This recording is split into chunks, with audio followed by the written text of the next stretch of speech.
बिस्मिल्लाहिर्रहमानिर्रहीम। अस्सलाम वालेकुम। अल्लाह ताला वुसअत दे, हमारे दस्तरख़ान में हमें रिज़्क़ हलाल अता फ़रमाए और सेहतयाबी जैसी दौलत अता फ़रमाए।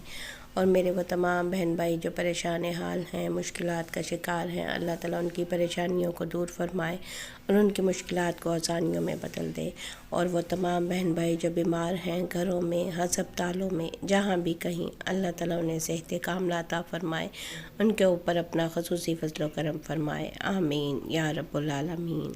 हमारी आज की रेसिपी झटपट से तैयार हो जाने वाली रेसिपी है, वो है क्रीम चाट। क्रीम चाट की तैयारी के लिए मैंने कुछ सेब ले लिए हैं। सेब मैंने जूसी जो है वो लिए हैं, उसको मैंने स्क्वायर में कट कर लिया है। इसी तरह बनाना जो मैंने लिए हैं उनको भी कट कर लिया है। इसके बाद इसके अंदर मैंने कुछ किशमिश, कुछ टूटी फ्रूटी और कुछ खजूरें जो हैं गुठली निकाल के वो भी कट करके इसके अंदर शामिल कर दी हैं। आप फ्रूट्स और नट्स वगैरह कुछ भी अपनी मर्ज़ी से इसमें शामिल कर सकते हैं।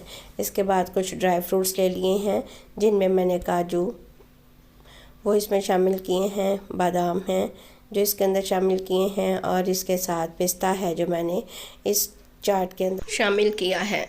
इसकी मिक़दार आप अपनी मर्ज़ी से कम ज़्यादा कर सकते हैं। अब यहाँ पे मैंने एक अनार, उसके दाने निकाल के वो भी इसमें शामिल कर दिए हैं। अब इस तमाम को हम ठंडा होने के लिए रेफ्रिजरेटर में रखेंगे। अब इस बाउल में मैंने आधा किलो दही ले लिया है। दही जो है हमारा मीठा है, खट्टा दही नहीं होना चाहिए।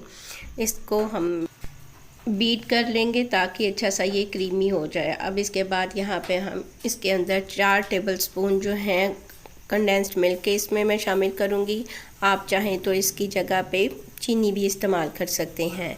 ये कंडेंस्ड मिल्क होममेड है। इसकी रेसिपी मेरे चैनल पे मौजूद है, इसका लिंक डिस्क्रिप्शन में है। अब यहाँ पे मैं 1 कप जो है फ्रेश क्रीम का इस्तेमाल कर रही हूँ। वो इसके अंदर हम डालेंगे। किसी भी ब्रांड की आप अच्छी सी फ्रेश क्रीम जो है वो इस्तेमाल कर सकते हैं। वो क्रीम इसमें शामिल करेंगे। इसके बाद यहाँ पे व्हिपिंग क्रीम वो मैंने हाफ़ कप उसका इसमें शामिल किया है, और इनको हम शामिल करके अच्छी तरह से इसको बीट कर लेंगे ताकि ये फ्लफ़ी हो जाए। क्रीम्स बीट करने से पहले इनका चिल होना बहुत ज़रूरी है। आप इसे फ्रीज़र में रख के अच्छे से पहले चिल कर लीजिए, उसके बाद इसे इसमें दही में शामिल करके तो बीट करें। अब यहाँ पे अगर आपको मीठा कम लगे तो आप अपनी चॉइस के मुताबिक इसमें चीनी का इस्तेमाल बढ़ा सकते हैं। अब यहाँ पे ये बीट किया हुआ दही जो है हम सारा इन फ्रूट्स के अंदर शामिल कर देंगे, और ये देखिए इसको हमने इस तरह से इसमें सारे को शामिल कर दिया है। इसके बाद हम इसे चम्मच की मदद से अच्छी तरह से मिक्स कर लेंगे। ज़्यादा हेल्दी और एनर्जेटिक बनाने के लिए इसके अंदर 1 टेबलस्पून मैं शहद का इस्तेमाल कर रही हूँ। इस तरीके से आप भी इसमें चाहें तो शामिल कर सकते हैं। इससे ये बहुत ज़्यादा हेल्दी और मज़ीद टेस्टफुल हो जाएगी। इसके बाद स्पैचुला की मदद से इस तरह से मैं इसको मिक्स करते हुए इसके ऊपर अच्छा सा एक इसका डिज़ाइन जो है वो क्रिएट कर लूँगी। इसके बाद हम इसे चिल होने के लिए फ्रीज़र में रख देंगे। फ्रीज़र में रखने से पहले थोड़ी सी हम इसकी गार्निशिंग कर लेंगे ड्राई फ्रूट्स के साथ और कुछ टूटी फ्रूटी के साथ। इस तरह से आप जो भी चाहें ड्राई फ्रूट और इसके ऊपर गार्निश कर सकते हैं। मैंने काजू, बादाम और पिस्ता का इस्तेमाल किया है। इसके साथ खजूर के टुकड़े काट के वो भी इसके ऊपर लगाए हैं।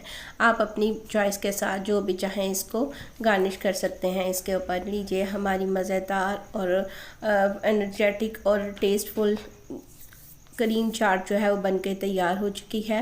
उम्मीद करती हूँ मेरी आज की रेसिपी आपको पसंद आई होगी। आप इसे ज़रूर ट्राई कीजिएगा और मुझे फ़ीडबैक दीजिएगा। अल्हम्दुलिल्लाह हमारी क्रीम चाट बिल्कुल तैयार है। आप इसे फ्रीज़र में रखें, चिल करें और अफ्तार में इसे खाइए और इंजॉय कीजिए।